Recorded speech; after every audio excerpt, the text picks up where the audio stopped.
Main event, let's do it. The ladies are appalled. I'm telling them their secrets. 74% of women want men to pay all the bills. This is according to this particular thing right here. Girls, it says 74% of women want a man who pays for everything. That doesn't mean she'll be loyal to them. That doesn't mean she'll be monogamous with them. That just means that's what she wants. And it says right here, according to the data, according to a 2023, it's a Qualtrics survey, 74% of women say they prefer a man who pays for everything, citing financial leadership as a key sign of security, respect, and long-term stability. This preference isn't just about luxury, it's about emotional ease. Okay, this is definitely post-cop carousel shit. It says, in fact, a 2022 study in psychological science found that women are biologically more likely to seek partners who, with resources, stability, when considering long-term relationships. I'll read it again. The study found that women are biologically more likely to seek partners with resource stability when considering long-term relationships. Guys, I just so you guys know, this is after hookup culture. This isn't what they're going to do before. Not at 19 and 20 and 21. They're going to be in these streets before that. Why? Because consistent provision is often interpreted as protective, supportive, and a peace of mind. They always want to go to biology when it suits them. As living cost soars, this is important. Now that the economy is kicking their ass, and I said this before this, I said when we have an economy that shifts away from where they cannot be so supportive, feminism will end. Okay, and I said that in 2019 when I was saying that we're going to have a tough economy coming up in the future, and I was right. I said when that happens, you're going to see women pivoting back. Okay, because now the living costs is they can't support themselves. They need 2 and 3 jobs or one job in an Uber. But the living cost soars and burnout rate rises. They're burnt out because they're burning both ends of the candle. Many women are rejecting the strong, do-it-all women. See that? That's all it took. Tough economy. And it says, in leaning into a lifestyle centering around peace, rest, balance, and AKA a soft life. Okay? So I predicted all of this. I predicted this when the economy was good. It's not about laziness, it says. It's about settling for chronic stress. Okay? It's about not settling for chronic stress. Sorry for my reading there. And this woman says 74% is a very low percentage. Are you sure? Okay, of course not. Should be 100%. As a woman, I approve. This is called being smart. All right, good. We pay with our health, giving you children. This one says it's not about even the money. It's mainly about the man who takes control over things and is responsible. Remember, this is about after hoe culture. This is after they hold themselves out. I mean, duh, wouldn't that be the ideal? All right. Who are the 26% of them who are paying their own bills? This one says only 74%. You see the consensus around the women. I ain't the 26%. This is more centered around the economy. They're no longer being able to use one job to be able to say, I could do it on my own or partially. They know even if they did it on their own, they can't even make the partial. So they need at least somebody else to complete them. So this is what's happening. We have an economy that is not beneficial to them being boss babes.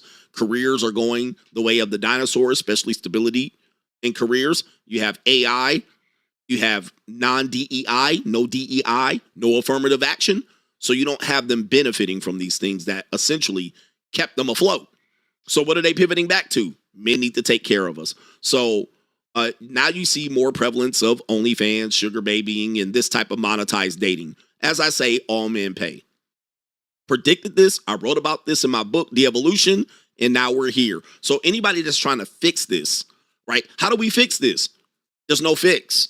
This is where we are. All right, there's no fix to this. You ride this out. Maybe it lasts 10 years or 100 years. This is the new world we're living in. New world. And by the way, they're unapologetic about this. So again, that doesn't mean they're not gonna hook up. Doesn't mean that while they find a man who pays for everything, that she'll be sexually loyal to that guy. Understand? They may be sexually loyal to you. Remember, this has nothing to do with sexual loyalty. This has only to do with this. I'll read it again. Leadership, security, respect, long-term stability. That don't mean she ain't gonna fuck somebody else. Or she ain't gonna fuck somebody else that has less than you. Or fuck her old hookup friend, her own fuck buddy, her own situationship. She's still gonna have that guy. And it says right here, it's about emotional ease. Not about luxury, but putting myself at ease. Women believe that they need to be put at ease. I can't change that about them. They believe that's their natural setting. Unfortunately, during the 80s and 90s and 2000s, they were working against that. We want to be out here, just like this woman said right here. Remember this woman said, why are we working? Right here.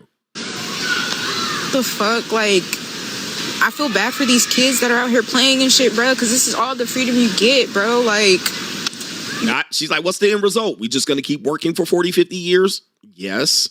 It was fine up until economic disaster, right? These women were going to work. They didn't need you. But now they're like, hey, the best thing we can get is men to pay for our shit. All right? We're burnt out. We want a soft life. We want balance. We want peace. We want rest. And they will not get rest until there's money. So for women, it's money, regardless. They're going to call it peace, rest, ease, all of that stuff. That's money.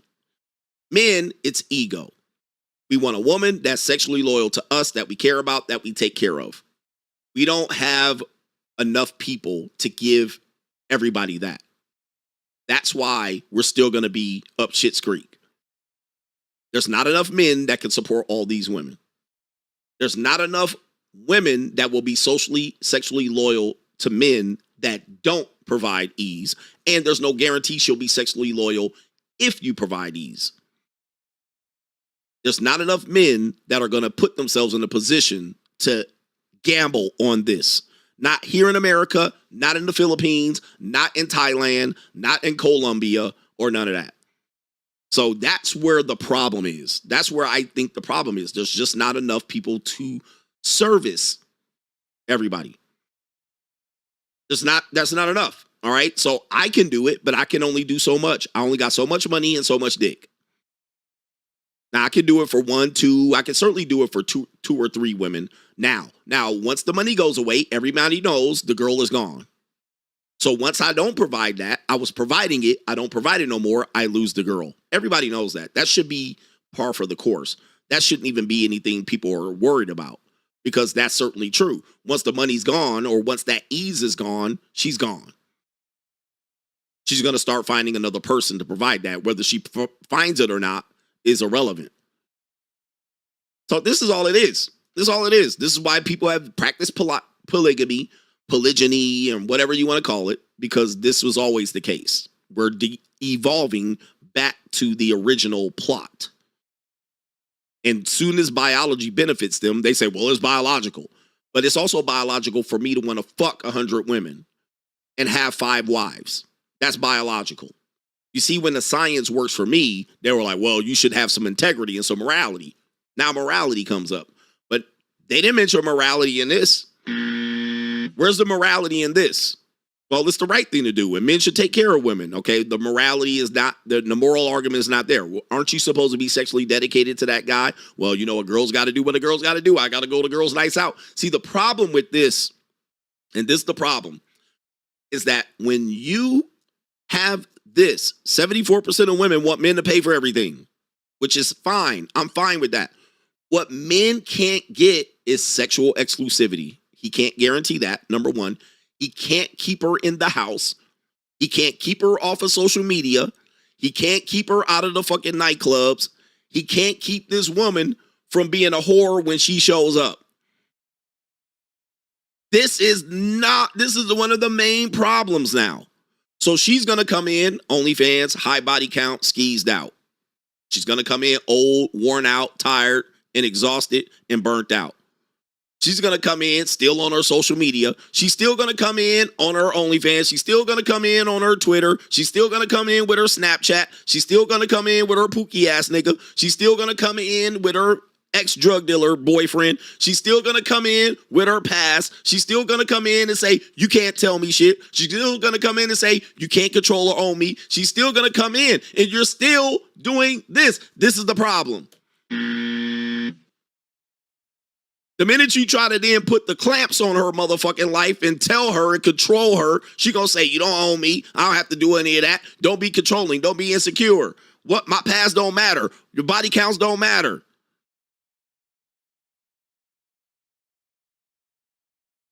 You see what I'm talking about? Can't keep her male best friends out of this shit. Can't keep her hoe ass friends out of it. You gotta take all that bullshit. See, this is the sad part about it. That's the part that they didn't include in the article. Even if you paid for everything, she's still bringing that bullshit baggage right into your motherfucking lap, and you supposed to just accept it while then tricking on her the entire time. They still bringing that bullshit. They don't want to give up that whole life. They don't want to give up that past life. They don't want to give up their whole ass girlfriends. They don't want to give up that goddamn girls' nights out. They don't want to give up that social media. They don't want to give up none of that shit. Then you cover all their student loan debt. You inadvertently raise her sexual marketplace value. You put her motherfucking mind at ease. You give her a mommy makeover, a tummy tuck, breast implants, BBL. You give her a face full of makeup and Botox. Bitch still out here sucking dick. All right? Or she emotionally sucking dick on the internet. You give her a house, pay off her fucking debt. She's still out here in these motherfucking streets. Tell me I ain't lying. In these streets. Tell me I ain't lying. You supposed to be a guy that pays for all this shit, yep, but look the other way when she doing crooked shit. You supposed to not care. You supposed to be secure and not worry about her and her male best friends and her ex-baby daddy Pookie. See, that's the problem. That's why you don't get men that want to do this. But let's check out a man that does want to do this, by the way. These are all the things that this space has talked about for years, and we shame women for this, thinking that they would be honest. All right, but why is hypergamy, the dating trend, sweeping 40% of Americans? In fact, that 40% of American women say yes.